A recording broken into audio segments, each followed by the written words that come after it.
early winter year 2 of our banishment, and we have founded the city of Will and started the construction of a storage barn so we can abandon the old storage cart we arrived with. Apparently we didn't have horses, so I suppose we dragged it all the way. Anyway, welcome back to Let's Play Banished. In the last videos you might have noticed that the overall health of our citizens has dropped from 5 hearts to something around 3.5. That is normal because we don't have enough houses, we don't have that much food, so yeah, health isn't looking that fine. We also only have a limited amount of different types of food, so yeah, that's why we're a bit low on health, or on citizen health. We will take care of that at some point. So note that Yellentin was born in late autumn of the year 1, and now he's already 5 years old. So I suppose that proves what I was saying last time about children, just about the aging being only remotely related to the actual passing of in-game years. Okay, so I think people lost about 5 to 10 in-game years if memory serves. So we'll eventually have to deal with graveyard. We currently have plenty of stone though, so that should be fine. Let me just check how much stone we need for the town hall. Yeah, 124 stones, that's a lot. But it is most certainly worth it. The town hall is an amazing building and I want one as soon as possible. What I also want to see is... oh, look at that.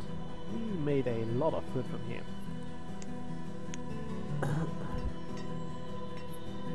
And the season isn't over yet, so that should also prove the other point I made.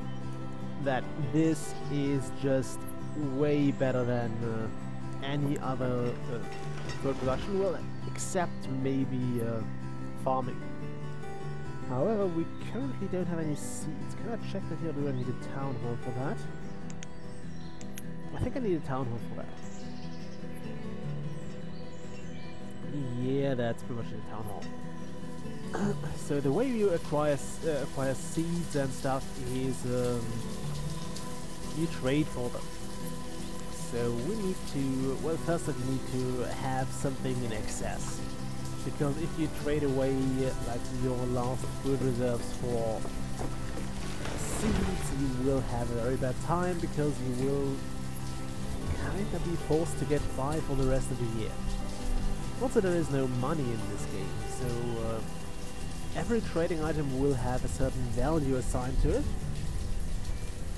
It's a bartering value, so you have to trade with the traders,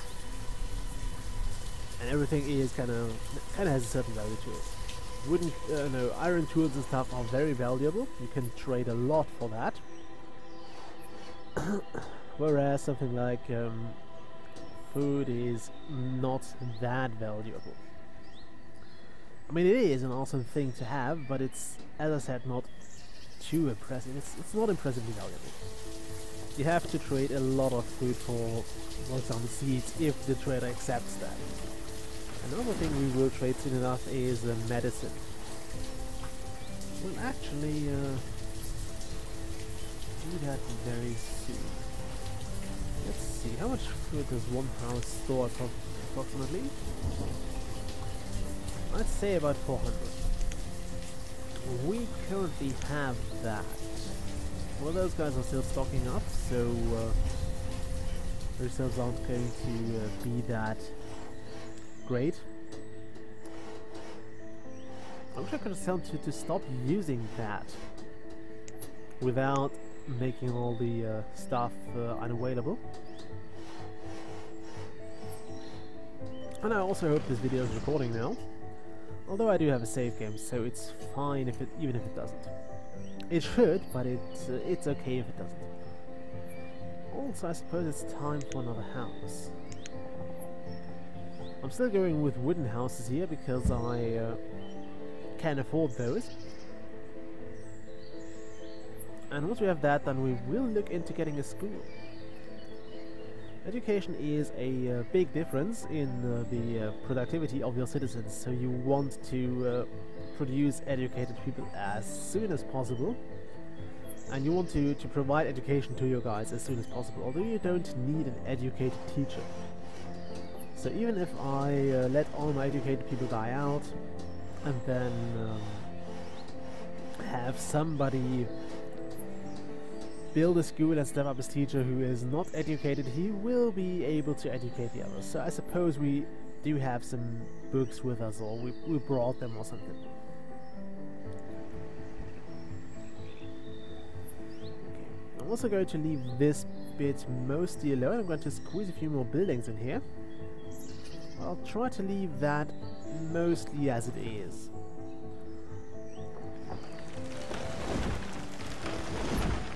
Okay, we have one laborer. I always try to keep 2 of them here so they can replace people who die. So what to do with that one laborer? I'm not sure. I think let's try one more house. Like this. I'm usually trying to go with several housing areas because they really tend to burn down quick, and if one of those catches fire, it's going to be a pain in the arse. So we don't actually have a well here. I should look into those soon as well. No pun intended here. The thing is, a well costs a lot of stone. Let's see. That's a town service. Oh yeah, 40 stones. That's a lot, and you want them to be really close to your houses. However, we started with 4 families, so this will actually be enough for all the families we currently have. You see, we have 2 homeless people. That's not much of a deal. I mean, they can warm up here, and everything else is not as important. We might need some more storage space at some point, although we're still looking good.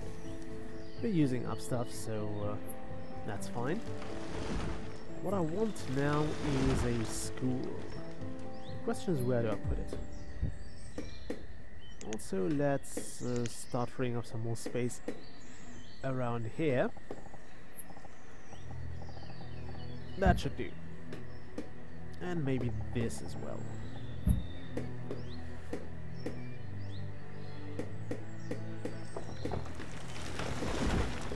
I suppose I'll place the school building around here.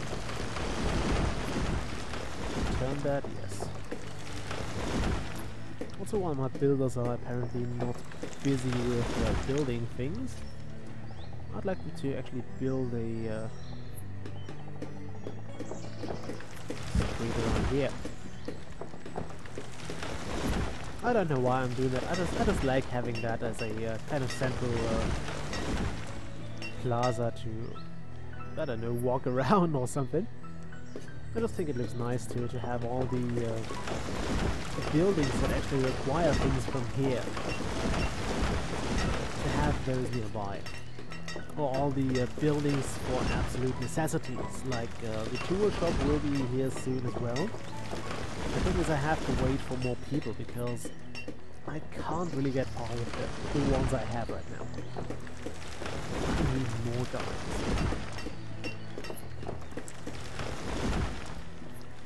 And that's one of the most limiting factors, actually, because you have to carefully see who you want to, or where you want your people to work, and who you want to put to work, and who you wouldn't put to work, and how many people you can put into each building.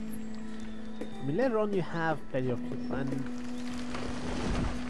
I should really show you my successful little village from my most successful games. We also started with hard settings, so it's pretty much similar to that. But again, it's on the other computer, so I can't show you right now because I don't want to switch that on right now. Stop putting things here. They just pick the closest thing they get, so that's why everything goes in here. You see we're low on tools, and we might actually remain low on tools for a while, because I don't plan to build a blacksmith. Okay, come on. Okay. The schoolhouse is going to be one of the most important buildings we have.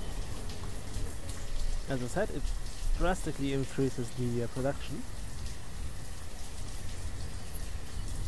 And, well, not the schoolhouse, but the education, although it does take people longer to grow up with that. So they basically spend a bit of their time in school, and they spend a small part of their adulthood and a good part of their childhood in school,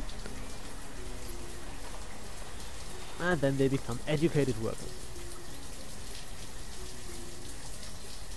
And we're kind of quick here because this is really close to the resource pile, so of course the ways are very short. So people just have to basically turn around and walk a few meters to get there. Now one of our laborers will become a teacher, and I think the schoolhouse can educate up to 20 children at once, so we're good with that one schoolhouse for a very long time. We're not going to have too many children for a while. With only 4 houses, it's very unlikely to have that many. Well, I think we can afford another house. Turn that and put it here. Let's go with 2 of those. If you have spare houses, they will be used as soon as somebody grows up and needs a place to live. Okay. I'll probably build a street down here very soon as well. I suppose I'll do that in in spring, simply because I can see, but I really can't see much with all that snow going on. Might just be my screen. Oh no, now it's better. I just turned my screen a bit. Now I can see. It was all kind of white earlier, so hard to see. I mean, I still... Okay, now it's actually better to see now. Last time I really had trouble seeing this little yellow line here. I'm not sure how it turns out in the video.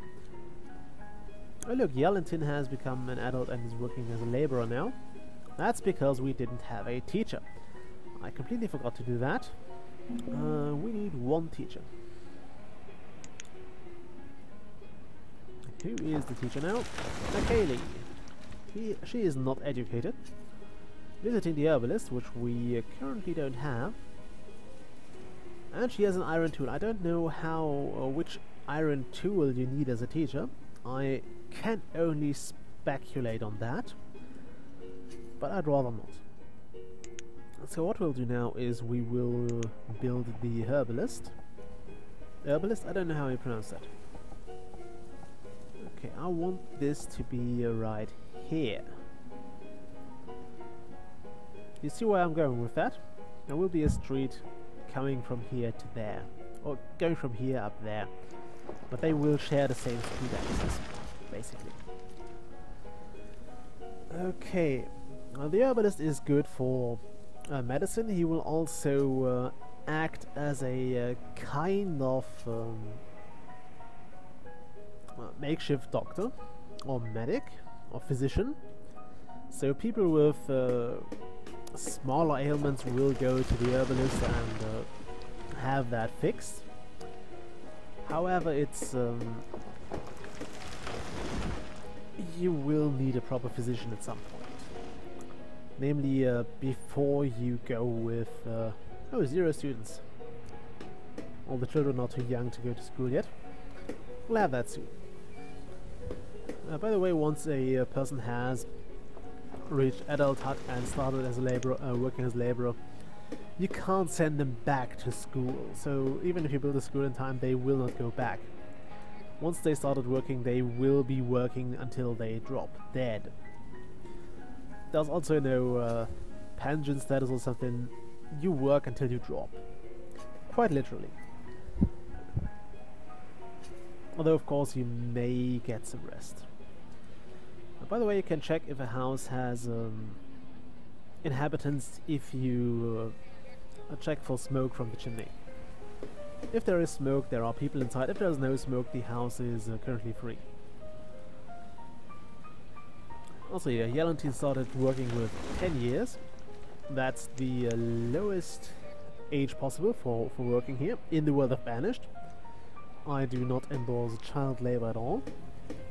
I set my countdown. Those episodes feel awfully long. Yeah, I did.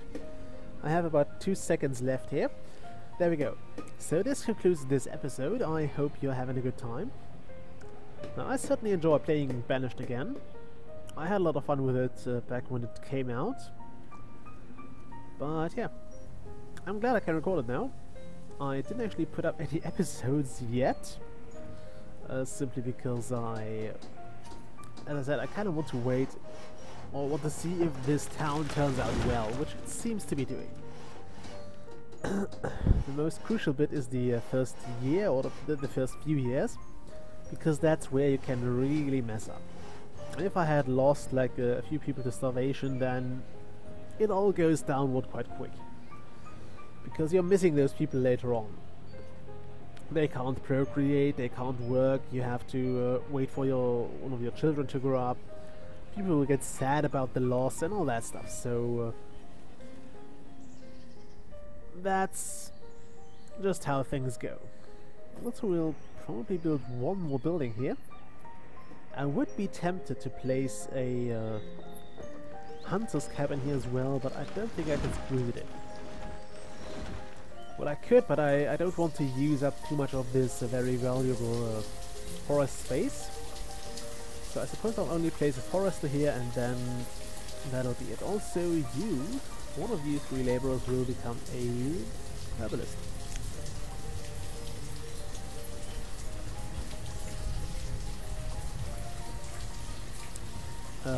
By the way, those herbs are also very useful for trading.